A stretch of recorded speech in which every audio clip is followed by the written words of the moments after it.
Hi friends, இன்னைக்கு ஞாயிற்றுக்கிழமை எங்கள் வீட்டில் வந்து மீன் குழம்பு. என்ன மீன் குழம்புனா மாங்காய் போட்டு மீன் குழம்பு வைக்க போகிறோம். அதுக்கு என்ன மீன் வாங்கிட்டு வந்திருக்காங்கன்னா முரல் மீன். இந்த மீன் வந்து சூப்பராக இருக்கும். நிறைய பேருக்கு இது தெரியாது. இது வந்து முள் வந்து பச்சை கலரில் இருக்கும். இதுக்கு பேர் பச்சை முரல்னு சொல்லுவாங்க. இன்னொரு முரல் ஒன்று இருக்குது, கட்டை முரல். இது குழம்பு வச்சு இன்னைக்கு வறுவல். இந்த இறால் வந்து வறுவல் ரெடி பண்ணுவோமா? வாங்க வீடியோக்குள்ள டேரெக்டாக போயிடலாம். இப்போ மீன் குழம்புக்கு நான் புளி கரைச்சி ரெடி பண்ணி வச்சுருக்கேன். இது வந்து கொஞ்சம் திக்கா, அந்த ஊறின புளியிலேருந்து கொஞ்சம் திக்கா எடுத்து வச்சிருக்கேன். எதுக்குன்னா வறுவல் மீனுக்கு புளி ஊற்றி வறுக்க போகிறோம் இன்னைக்கு மீன். புளி ஊற்றி வறுத்தா சூப்பராக இருக்கும். மீன் வறுவல் மட்டும் நல்லா இருக்கும். இப்போ வந்து புளி கரைச்சி வச்சிருக்கேன். இப்போ தேங்காய் அரைச்சிட்டு வந்துடுறேன். இப்போ தேங்காய் அரைச்சிக்குவோம். அதில் வந்து 2 பத்தக்கான தேங்காவை நான் கீனி வச்சுருக்கேன். அதில் 1 ஸ்பூனு சோம்புத்தூள் போட்டுக்கலாம். அப்புறம் வந்து 4 சின்ன வெங்காயம் ஒரு 5 போட்டாச்சு. இதை அரைச்சிட்டு வந்துடும். இப்போ தேங்காய் அரைச்சிட்டு வந்தாச்சு. இதை ஊற்றிடுவோம். அதில்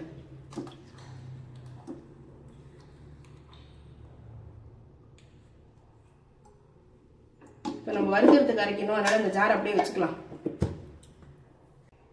இப்போ மஞ்சத்தூள் போட்டுக்குவோம். மஞ்சத்தூள் கொஞ்சம், மிளகாத்தூள் ஒரு 3 ஸ்பூன் போடுவோம். இன்னும் கொஞ்சம் போடுவோம், 4.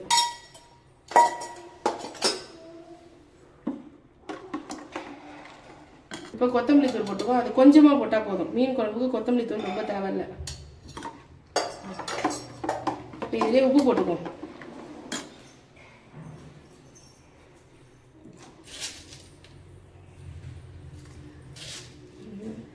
ஸ்பூன் உப்பு போட்டாச்சு.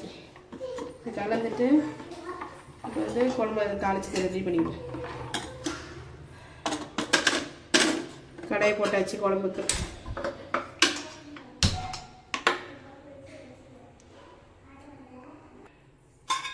இப்போ நல்லெண்ணெய் கொஞ்சம் ஊற்றிக்கும்.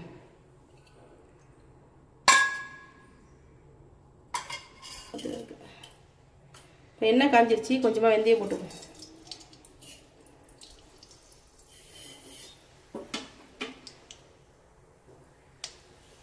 குழம்புக்கு வந்து புளி சேர்க்கும் போது மாங்காயோட புளிப்பை வச்சு நம்ம புளி சேர்த்துக்கணும். ஏன்னா மாங்காய் புளிச்சதுன்னா புளியும் புளிச்சு மாங்காய் புளிப்பும் சேர்ந்து குழம்பு ஒரே புளிப்பாக இருக்கும். மீடியமாக இருக்கணும், அப்போ தான் நல்லாயிருக்கும். இப்போ நல்லா வெந்தயம் செவந்துருச்சு. கடுகு போட்டுக்கலாம்.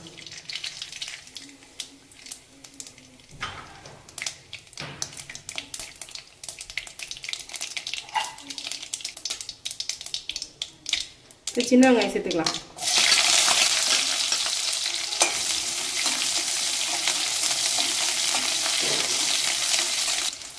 ரெண்டு பச்சை மிளகாய் போட்டுக்கோ.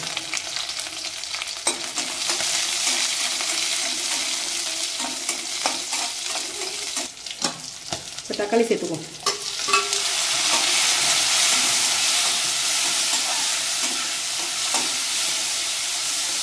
தக்காளி நல்லா வதங்கட்டும்.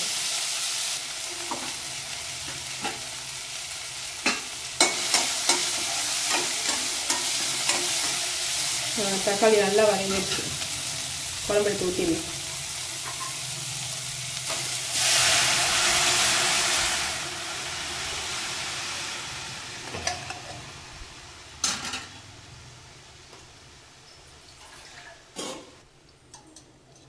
குழம்புக்கு புளி கரைக்கும் போது திக்காக கரைச்சிக்கோங்க. அப்போ தான் வந்து சீக்கிரம் குழம்பு சுண்டும். நம்ம குழம்பு வந்து திக்கானதுக்கப்புறம் தானே மீன் போடுவோம்.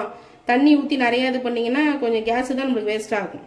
அதனால் திக்காக கரைச்சிட்டிங்கன்னா அலசி ஊற்றுறதுக்கு அதுக்கு எல்லாம் சேர்ந்து ஓரளவு குழம்பு வந்துடும். சீக்கிரமாக மீன் குழம்பு வச்சிடலாம். டக்குன்னு சுண்டிடும். இப்போ க்ளோஸ் பண்ணி வச்சிடும். இப்போ கொதி வந்துடுச்சு. நம்ம மாங்காவை சேர்த்துடலாம். இப்பயே தான் நாங்களாம் மாங்காய் சேர்ப்போம். இது ஒட்டு மாங்காய் தான். மீனுக்கு அதுக்கும் கரெக்டாக இருக்கும். அப்போ தான், ஏன்னா மீனோட போட்டோம்னா மீன் வேகிற நேரத்தில் மாங்காய் வெந்துடாது. மீன் போட்டு ஒரு 5 நிமிஷத்தில் நம்ம நிப்பாட்டிடுவோம். 5 நிமிஷம் இல்லாட்டி 10 நிமிஷத்தில் நிப்பாட்டிடுவோம். மாங்காய் வந்து கொஞ்சம் வேகணும். அதனால இப்பயே போட்டுடலாம். இந்த மாதிரி காட்டுங்க.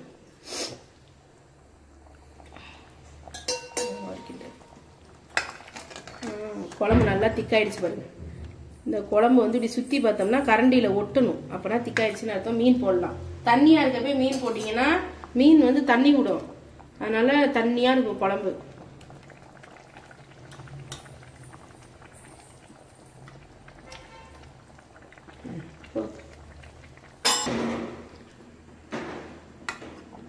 மீன் போட்ட உடனே இந்த மாதிரி கரண்டி யூஸ் பண்ணலாம். கொஞ்சம் வெந்துருச்சுன்னா கரண்டியே யூஸ் பண்ணக்கூடாது. குழம்பு எடுத்து இப்படி பாத்திரத்தை வச்சு இப்படி சுற்றி தான் விடணும். இப்படி சுற்றி தான் விடணும். ஏன்னா மீன் உடஞ்சிரும் கரண்டி பட்டா. இது நல்லா மீன் வேகட்டும். இப்போ குழம்பு நல்லா கொதிக்கட்டும். நம்ம வறுவல் மீனுக்கு மசாலா ரெடி பண்ணிடுவோம். அதுக்கு வந்து நான் அந்த பாருங்க சின்ன சின்னதாக ஒரு 3 துண்டு தேங்காய் போட்டிருக்கேன். ஏன்னா ரொம்ப தேங்காய் தேவையில்லை மீன் வறுவலுக்குலாம். மிளகு ஒரு ஸ்பூனு, அடுத்தது சோம்பு ஒரு ஸ்பூனு, ஜீரகம் ஒரு ஸ்பூன் போட்டுக்கேன். இது வந்து ஒரு துண்டு இஞ்சி, அப்புறம் வந்து ஒரு 3 பல்லு பூண்டு, 3 பல்லு போதும். இதை அரைச்சிட்டு வந்துடுவோம். இதை அரைக்கிறதுக்கு நான் வந்து இந்த புளி தண்ணி எடுத்து வச்சேன்ல, திக்காக இருக்குது பாருங்கள். அப்படியே அந்த குழம்புக்கு ஊற வச்சதுலேருந்து கொஞ்சம் எடுத்தேன். அது திக்காக இருக்குல்ல, இதை ஊற்றி அரைச்சிட வேண்டியதுதான். இப்போ உப்பு போட்டுக்குவோம். இதை போய் அரைச்சிட்டு வந்துடுவோம். இப்போ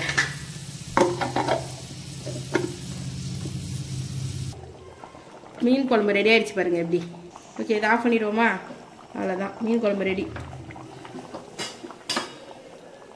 வறுக்கிறதுக்கு அந்த தேங்காய் அரைச்சிட்டு வந்தாச்சு. இதில் வந்து மிளகாத்தூள் மஞ்சத்தூள் போட்டு மீனை பெசரி வச்சுருவோம். மஞ்சத்தூள் கொஞ்சம், மிளகாத்தூள் கொஞ்சம்,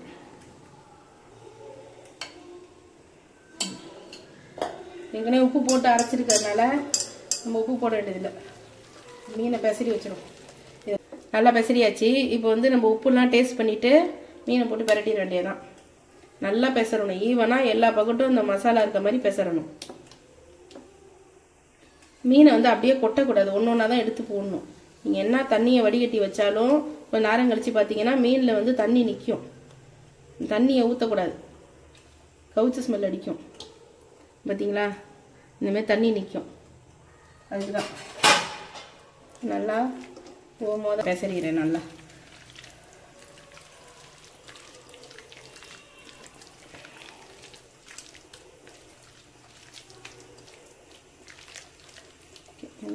பெசனதுல எல்லா சைடும் மசாலா இருக்கா, இந்த அளவில் பெசறிடணும்.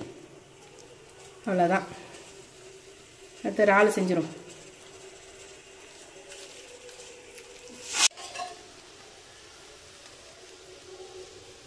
இப்போ எண்ணெய் ஊற்றிக்கலாம்.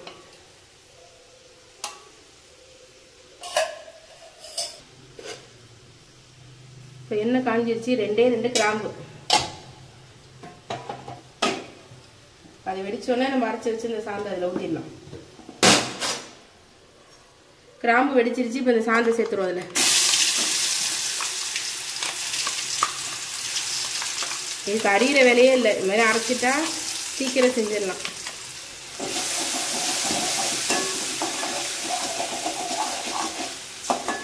இது வதங்கிட்டு இருக்கட்டும். இப்போ நம்ம தக்காளி அரைச்சிட்டு வந்துடலாம். இஞ்சி பூண்டு வெங்காயம் எல்லாம் போட்டு நல்லா வதக்கியாச்சு. இப்போ நம்ம தக்காளி அரைச்சி ஊற்றிடலாம்.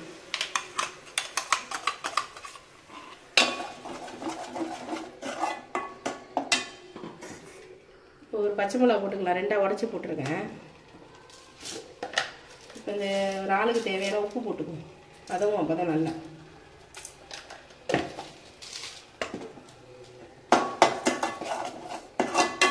அதுவும் நல்லா வதங்கணும். அப்போ தான் நல்லா இருக்கும் இறால். இப்போ மஞ்சத்தூள் போட்டுக்கலாம். அடுத்தது மிளகாத்தூள்.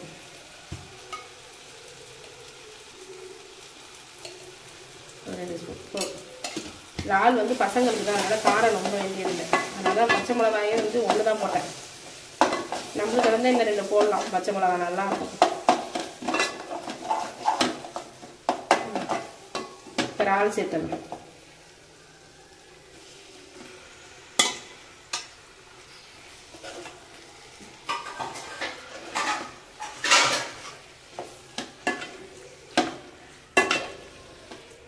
இது கொஞ்சம் தண்ணி ஊற்றிடலாம்.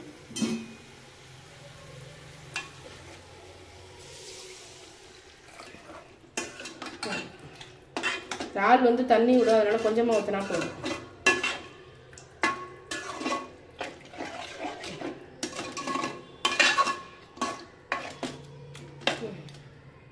அதுதான், இதை க்ளோஸ் பண்ணி வச்சுருவோம்.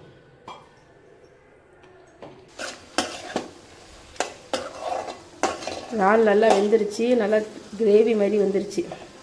இது இப்போ ஆஃப் பண்ணிடலாம். என் பையன் வந்து போட்டு சாப்பிட்ற மாதிரி கேட்குறான், அதனால் இன்னும் ட்ரையாக்க விரும்பலை. இந்த தொக்கு மாதிரி இருக்குல்ல, இப்போயே ஆஃப் பண்ணிடலாம். அப்போ தான் போட்டு சாப்பிட நல்லாயிருக்கும். இதே இன்னும் கொஞ்சம் நேரம் அடுப்பில் வச்சு சிம்மில் வச்சு கொஞ்சம் நேரம் வச்சுருந்தீங்கன்னா நல்லா ட்ரையாக வறுவலாகும், அது நல்லாயிருக்கும். அவன் இன்றைக்கி வந்து திடீர்னு எனக்கு போட்டு சாப்பிட்ற மாதிரி வேணும்ட்டான், அதனால் இப்படியே ஆஃப் பண்ணுறேன். இப்போ இறால் வறுத்து எடுத்து வச்சாச்சு. அடுத்து மீனை வறுக்கிறதுக்கு கல் போட்டிருக்கேன். எண்ணெய் ஹீட் ஆகிடுச்சு. மீனை பொறுமையாக வறுத்து எடுக்கணும்.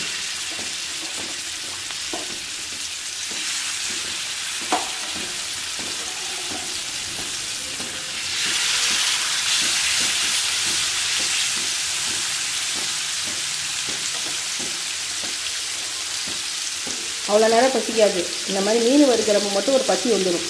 ஏன்னா எல்லா வேலையும் செஞ்சுட்டு லாஸ்ட்டாக அதெல்லாம் மீன் வறுப்போம் சாப்பிட போகிறப்ப, அப்போ வந்து நம்மளுக்கு பசி வந்துடும். அதனால் சூடாக ஒரு மீன் எடுத்து சாப்பிட்றது வறுத்தோடனே.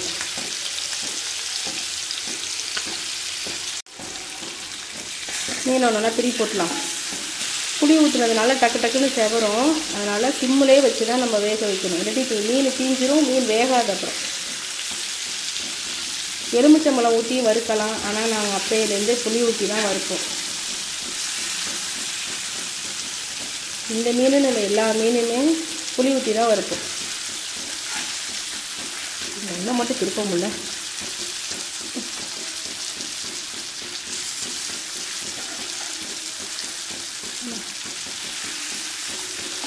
நீங்கள் எலுமிச்சம்பழம் ஊற்றி வறுக்கிறதுக்கும் இந்த புளி ஊற்றி வறுக்கிறதுக்கும் உண்மையுமே சொல்கிறேன், ஒரு டிஃப்ரெண்ட் நல்லா தெரியும்.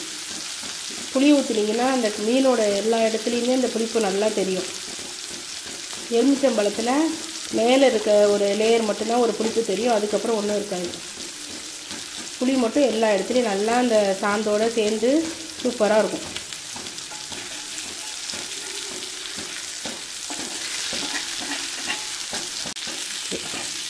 மீன்லாம் நல்லா கிளம்பிடுச்சு, எடுத்துருவோம். மீன் வறுத்தாச்சு. பார்க்குறதுக்கு எப்படி இருக்குது பார்த்தீங்களா? அந்த கருப்பாக இருக்குல்ல, அந்த சாந்தெல்லாம் ரொம்ப நல்லாயிருக்கும். அதை மட்டுமே தனியாக தொட்டு சாப்பிடுவோம். இந்த இதிலே இருக்குது பாருங்கள், தோசைக்கல்லுலேயே. இதெல்லாம் வந்து எங்களுக்கு ரொம்ப பிடிக்கும் தொட்டு சாப்பிட்றதுக்கு. இதை ரைஸில் போட்டு சாப்பிட்டா நல்லாயிருக்கும். இது வேஸ்ட்டு பண்ண வேணாம், எடுத்து வச்சிரும். சாப்பிட்றதுக்கெல்லாம் ரெடி பண்ணுவோம்.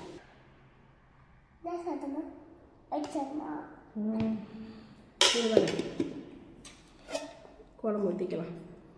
ஃபஸ்ட்டு மாங்காய் போடும், அதுதான் இன்னைக்கு ஸ்பெஷல். பிடிக்குமா? இதை தரேன்.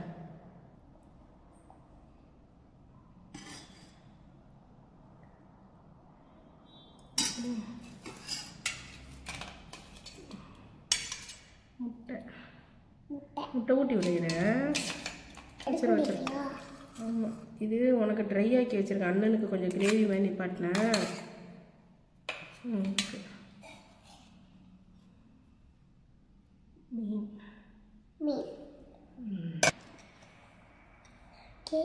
சாப்பிட்டு போகலாமா? ஃபஸ்ட்டு மாங்காய் சாப்பிட்டு பார்ப்போம். சாப்பிட்டு வர வைக்கிறேன். மாங்காய் நீ சாப்பிட்டு டேஸ்ட்டு சொல்லு. பிடிக்குதா இனிக்குதா? செம்மையாக இருக்கா? அதான் சொல்லுவாங்க, மாதா ஊட்டாத சோறு மாங்காய் ஊட்டுன்னு சொல்லுவாங்க.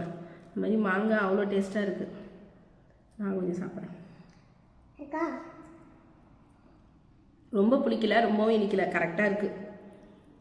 குழம்பு சாப்பிடுறது. நீங்கள் இந்த முரல் மீனை பாருங்கள், இது நிறைய பேருக்கு தெரியல. நான் எப்படி கண்டுபிடிச்சேன்னா, நான் மீன் வாங்கி வெட்டிகிட்டு இருக்கிறப்ப இது என்ன மீனுன்னு ஒருத்தர் கேட்டார். இது எப்படி இருக்கு பாருங்க, நல்லா முள் ரொம்ப கம்மியாக தான் இருக்கும். முள் இருந்தாலும் நல்லா பெரிய பெரிய முள்ளாக தான் இருக்கும். இதை நம்பி நீங்கள் பிள்ளைங்களுக்கு ஊட்டலாம், முள் எடுத்துகிட்டு ஊட்டலாம். பொடி முள்ளுலாம் கிடையாது. நல்லா அந்த சோறு மாதிரின்னு சொல்லுவாங்கள்ல, அந்த மாதிரி இருக்கும். சாதை நல்லாயிருக்கும். குழம்பே பார்த்திங்கன்னா ரொம்ப டேஸ்ட்டாக இருக்கும். இந்த மீன்